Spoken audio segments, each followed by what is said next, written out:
Why nili July sang ni sambil parukan ya hey tu na kanam nalai Ebenezer Hospital bulan ni a elai junction pakatan ni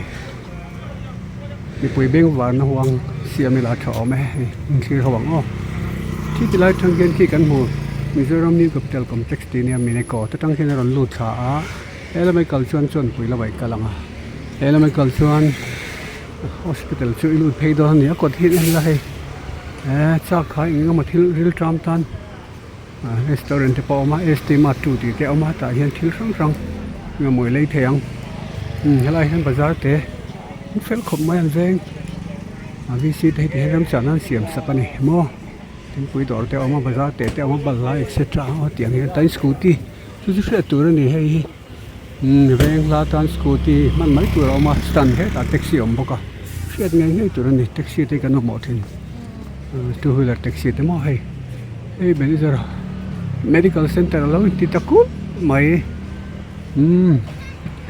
Ebenezer medical center in ti heng ti thil tharani elai island a hian moi takin pangpar an khoya chon hei mi an nga na mi lo ngak thei mo set waiting set ania ta hin ambulance awma in lu chim teng o heng ti kan hriat ve ngai ni heng ti enting e o floor om dan hi Ebenezer la kan lo dan po hriat a thkhop mai te hin tingai si o Ebenezer block B, 4th floor, 3rd floor, 2nd floor, 1st floor. Hospital parking ti tenia.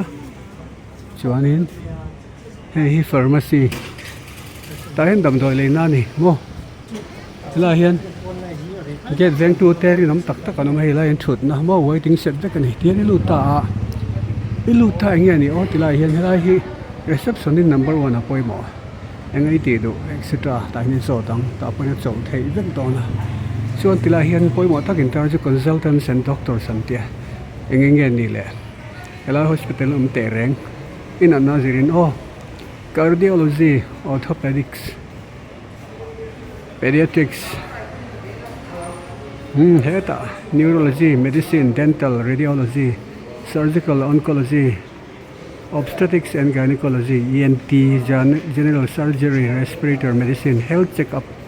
microbiology, pathology, dialysis unit, endoscopy, radiology. Khang te kha.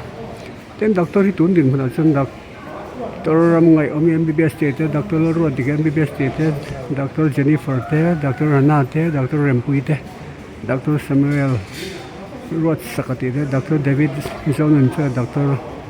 Laram sang Dr. Vanal Malsam Kyang te Dr. R.L. Zomuan ko ya. Tiang chon hei kan sia sang lawang tam mai. Chu kan thia tho am ti chon in hei ti lai hian in. Sa in kan lai reception ni a. Lai hin hei heng ma hi dam lo na zol tan lift chona te oma. Lai hian Ebenezer cafe ti te oma van tha em o.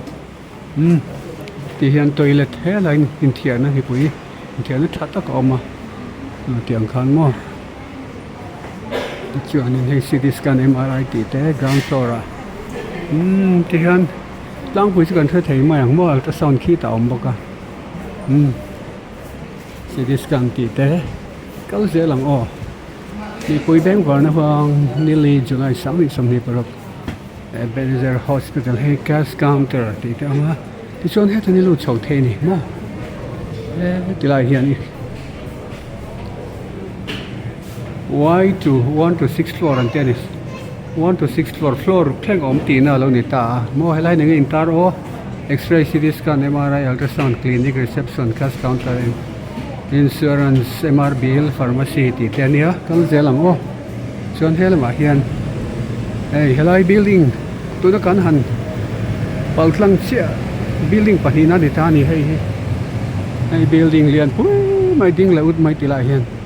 ta engin ti thin so lai son kan ma son visitor parking ti oma visitor parking oma ta son staff parking ti te oma ni mo so to po so mani PC Inn and Moonwalk restaurant poi mo lu to hospital parking ti te mo in en koi sok teng lai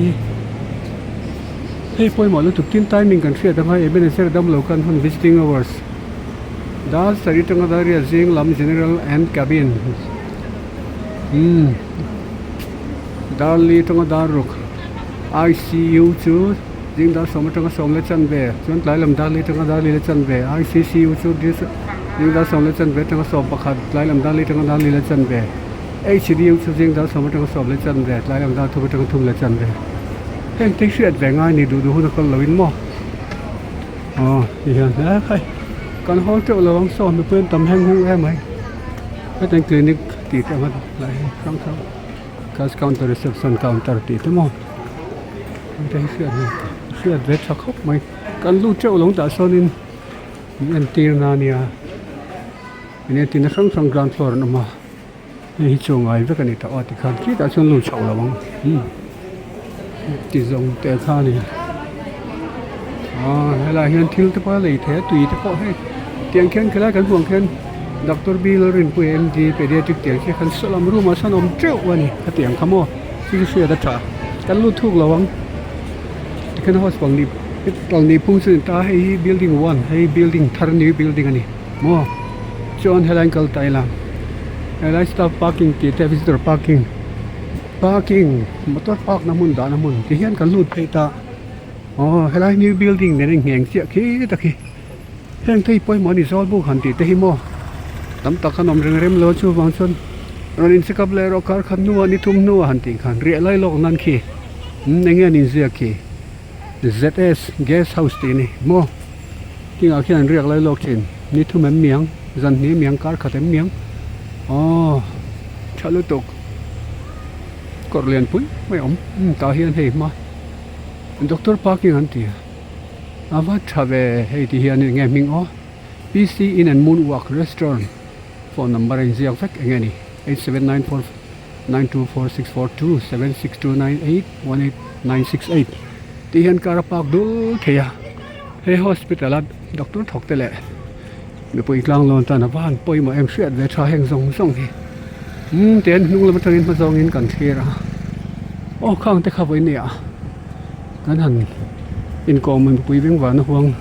Ebenezer hospital chu lo ni ta Chawnpui ma ho ve ole nó bằng hậu được mấy cần mùi đi cả mọi tụi nó khơi còi rút mà hết làm cần lũ pui lên chịu thế là hiện in emergency lệ mà cái thì type đều hết cầu nạo mà thì chuan hay là bị chuan anh ta hospital tay rồi lũ hiện kia phải tum sửa thế là mà hiện chuan tụi nó thì khá khỏe là hay chuan nó lắm công ở người ta cần câu dễ lắm cần câu dễ là hiện cần pay ta hay lại chuyện về trả khơi lại nghe cho mình kami room chu hàn tí vel cả mo thuốc hàn đi lâu cái tiếng về mấy là emergency room hay bôi mà em này lại đến tiêu đón cho emergency case sang ở tập accident thì tập mo ta hiện lụp hết tuổi này emergency đâm lâu can hôn thì hiện chỉ là cần share to en lấy lại emergency chu ngà đâm lâu ông pui bạc hạt